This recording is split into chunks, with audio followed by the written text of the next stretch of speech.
बिस्मिल्लाहिर्रहमानिर्रहीम अस्सलामु अलैकुम रहमतुल्लाह। Field marshal army chief general Asim Munir की सीडीएफ तैनाती के नोटिफिकेशन के अंदर जो रुकावट बनी, ये अब रुकावट इस वक्त न सिर्फ पाकिस्तान के अंदर बल्कि पूरी दुनिया के अंदर डिस्कस हो रही है और उससे जुड़ी मज़ीद खबरें मंजर आम पर आ रही हैं, क्योंकि मामला बड़ा दिलचस्प था। ये नून लीग आपको पता है इस मौके के ऊपर, ऐसी स्टेज के ऊपर, इस तैनाती के ऊपर बार्गेन तो करती है। ये तो उनका माजी है, ये तो उनका पास्ट है, ये बिल्कुल इस तरह से करते हैं। ये कोई अब इसमें दो राय नहीं है। आप ज़रा तसव्वुर करें 2 मिनट के लिए कि इसमें अब जो खबरें आ रही हैं वो बिल्कुल वही है जो कि आपको पहले बताया जा रहा था। हमने आपको पहले बता दिया था कि इसके अंदर जो फरमाइशें हैं, इसके अंदर जो डिमांड्स हैं नवाज शरीफ की, वो इतनी बड़ी है कि उनको पूरा करने में बड़ा मसला हो रहा है। और उसके ऊपर कहा जा रहा है कि आप पहले नोटिफिकेशन निकालें, फिर उसके बाद देखते हैं। अब डिमांड क्या थी, और जब डिमांड पूरी नहीं हुई, नोटिफिकेशन निकल आया है, तो अब नवाज शरीफ के पास ऑप्शन क्या बचा है। ये बड़ा अहम तरीन मामला है, बहुत अहम तरीन, क्योंकि अब इसके जो असरात हैं आने वाले दिनों में आपको नज़र आएंगे, बाकायदा तौर पर आपको नज़र आएंगे। पहली बात ये कि ये नोटिफिकेशन उसूलन, जो प्रिंसिपल की बात की जाए, आइन और कानून की बात की जाए, उसूलन जो है ये नोटिफिकेशन जारी हो जाना तय था 28 नवंबर को। 28 नवंबर को ये जारी हो जाता, फिर मसले वाली कोई बात नहीं थी। 28 नवंबर को जारी होने का मतलब ये था कि अब जो army chief general Asim Munir की रिटायरमेंट के अंदर जो गैप आ गया है कि 28-29 नवंबर को रिटायर होते हैं जनरल आसिम मुनीर, और 5 को जाके ये नोटिफिकेशन निकलता है। तो ये 5-6 दिन का जो गैप आ गया, किसी भी स्टेज पर, किसी भी मौके पर ये जो गैप आया, इसको किसी भी अदालत के अंदर चैलेंज किया जा सकता है। तो ये लूप होल है, ये इस्टेब्लिशमेंट को समझना चाहिए। ये इनके साथ बड़ी गेम खेली गई है, इनको शायद अंदाज़ा नहीं, इनको पता नहीं। अब तो उन्होंने नोटिफिकेशन ले लिया, तैनाती हो गई, काम चल पड़ा, गार्ड ऑफ ऑनर, फिर उसके बाद अपॉइंटमेंट और तमाम चीज़ें, अब सिस्टम चल पड़ा। लेकिन ये जो गैप मौजूद है, ये किसी वक्त भी अदालत के अंदर चैलेंज हो सकता है मुस्तकबिल में। तो इसका कोई ना कोई इनको हल निकालना चाहिए था, जो कि इन लोगों ने नहीं निकाला। अब नवाज शरीफ डिमांड्स क्या कर रहा था? नवाज शरीफ असल में जो सबसे बड़ी डिमांड कर रहा था, वो जो अब सामने आई है, वो ये कि मुझे वज़ीर आज़म बनाओ। और इसने इस्टेब्लिशमेंट को 2 टुक अंदाज में कह दिया था कि मैं तुम्हें लास्ट मौका है मेरे पास, और मैं तुम्हें बता रहा हूँ कि मुझे वज़ीर आज़म बनाओ। उसकी वजह यह है कि अब हमारे पास सिंपल मेजॉरिटी आ गई है, अब हम सिंपल मेजॉरिटी में आ गए हैं, तो शहबाज शरीफ इस्तीफ़ा दे और उसके बाद मुझे वज़ीर आज़म बना दिया जाए।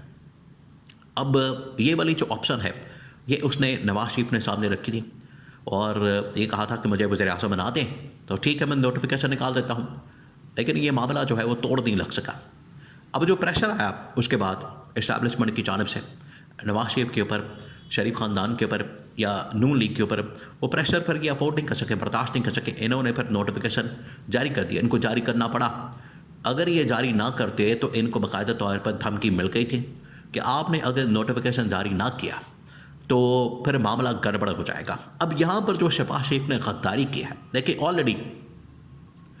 ऑलरेडी जब ये डील हुई थी इनके दरमियान, एक लंदन प्लान बना था इस्टेब्लिशमेंट और नवाज शरीफ के दरमियान। ये जो लंदन प्लान बना था, इसके अंदर एक डील हुई थी, इसके अंदर एक मुकमका हुआ था कि अपनी मर्जी का आर्मी चीफ और चीफ जस्टिस लगा के नवाज शरीफ को वज़ीर आज़म बनाया जाएगा। अब नवाज शरीफ को वज़ीर आज़म तो नहीं बनाया गया, इसके अंदर जो धोखा दिया और उसकी जगह कौन बन गया? शहबाज शरीफ वज़ीर आज़म बन गया। तो असल में जो धोखा दिया वो शहबाज शरीफ ने दिया, क्योंकि शहबाज शरीफ ने अपने भाई को माइनस करके, नवाज शरीफ को माइनस करके इस्टेब्लिशमेंट के साथ डील कर ली। अब की बार भी सेम यही सिचुएशन बनी। जब CDF की तैनाती का मौका आया, आर्मी चीफ के एक्सटेंशन का मौका आया, आर्मी चीफ की तैनाती और उनकी अपॉइंटमेंट का मौका आया, उसकी CDF की अपॉइंटमेंट और नोटिफिकेशन का मौका आया, तो सेम यही फरमाइश और डिमांड नवाज शरीफ ने रखी। लेकिन एक बार फिर से शहबाज शरीफ ने यहाँ पर नवाज शरीफ के साथ मुकमका करके, इस्टेब्लिशमेंट के साथ मुकमका करके, समझा के और कहा कि नवाज शरीफ ये तुम्हारी हुकूमत, मेरी जो हुकूमत है ये तुम्हारी हुकूमत है, पंजाब के अंदर मरीम नवाज की जो हुकूमत है तुम्हारी बेटी की हुकूमत है, तो ये भी ख़तरे में पड़ गई है। अगर नोटिफिकेशन ना निकाला, ये अपनी फरमाइशें, ये डिमांड्स, ये शर्तें वगैरह साइड पर रखो। अगर नोटिफिकेशन ना निकाला तो हमारी हुकूमत का खात्मा हो जाएगा, हमारी हुकूमत को घर भेज दिया जाएगा। इस वजह से ज़रूरी ये है कि फ़ौरी तौर पर पहले नोटिफिकेशन निकालें और उसके बाद बाकी मामलात को करें। तो ये शहबाज शरीफ ने यहाँ पर एक बार फिर से धोखा दिया अपने भाई को। अपने भाई के साथ उसने फिर दगाबाजी की, धोखेबाजी की, और एक बार फिर से उसने 2 नंबरी करके नवाज शरीफ के साथ ये नोटिफिकेशन निकाल लिया। अब नवाज शरीफ बिल्कुल माइनस हो चुका है। आजकल आपको पता है इमरान खान को माइनस करने की बड़ी बातें हो रही हैं कि इमरान खान को माइनस करना है, इमरान खान की पार्टी को माइनस करना है, पाबंदी लगानी, बैन लगाना है, इमरान खान को सिस्टम से निकालना है, ये बड़ी बातें होती हैं। लेकिन पहले तो आप इस चीज़ का देखें कि शहबाज शरीफ ने इस्टेब्लिशमेंट के साथ मिलकर नवाज शरीफ को माइनस कर दिया है, और नवाज शरीफ के पास अब कोई चारा नहीं, कोई ऑप्शन नहीं। तो एक बार फिर से नवाज शरीफ को ये मशवरा दिया गया, ये तजवीज़ दी गई है कि अब आपके पास 2 रास्ते हैं। या तो आप अब सड़कों पर निकलें और सड़कों पर आके अपनी जो सियासत आपने करनी है, सियासत बचानी है, या तो सड़कों पर निकलें, इमरान खान के साथ मुलाकात करें और पीटीआई के साथ इत्तेहाद करें, रेलेवेंट हो, पीपल्स पार्टी को बीच में से माइनस करें, और पीपल्स पार्टी को भी अगर साथ मिलाना है तो बिल्कुल मिला लें, और आप रेलेवेंट होने के लिए बाहर सड़कों पर आए, एहतजाज करें, प्रोटेस्ट करें, इमरान खान के साथ मिल जाएं, मुलाकात करें, तो तब आप रेलेवेंट हो सकते हैं। अपने प्राइवेट जहाज़ में जाएं, इमरान खान के साथ मुलाकात करें।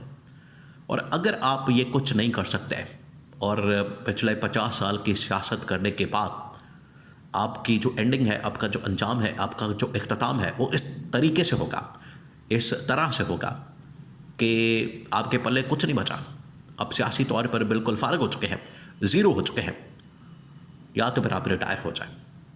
तो ये 2 ऑप्शन अब आपके पास मौजूद है, क्योंकि आपका अपना भाई शहबाज शरीफ, वो आपके साथ 2 नंबरी कर रहा है, वो आपके साथ यहाँ पर इस्टेब्लिशमेंट के साथ मिल जाता है और आपके साथ धोखा करता है, आपके साथ करता कुछ है, बाहर कुछ होता है, अंदर कुछ होता है। ये जो 2 नंबरी है, ये नवाज शरीफ को बड़े ही क्लोज सर्कल ने बता दिया कि ये आपके भाई ने 2 नंबरी की है, तो आप अपने भाई से बदला लें। अपने भाई से बदला लेंगे तो इसका मतलब है कि आप इस्टेब्लिशमेंट से बदला लेंगे। तो ये अब आपके ऊपर डिपेंड करता है कि आपने कैसे बदला लेना। आप इमरान खान से मिलें, पीटीआई से मिलें, इत्तेहाद करें, बाहर सड़कों पर आए, एहतजाज करें, वही पुराने वाली सियासत 2017 में। ऐसे तो अभी भी नवाज शरीफ उधर ही फंसा हुआ है, तो अगर आपने वो सियासत करनी है तो ठीक है, वरना फिर आप घर बैठ जाएं और घर बैठ के अपने मामलात इसी तरह से चलाएं और रिटायर हो जाए सियासत से हमेशा के लिए। ये आपके पास ऑप्शन मौजूद है। अब आपके ऊपर डिपेंड करता है कि आपने क्या करना है। आप घर बैठना चाहते हैं या फिर वापसी किसी तरीके से करना चाहते हैं, तो ये आपके ऊपर डिपेंड करता है। जो नादर मौका था तैनाती के वक्त, वो चला गया, नोटिफिकेशन हो गया, लिहाजा अब आप 9 में न 13 में, अब आपकी कोई हैसियत नहीं है, न 9 में न 13 में।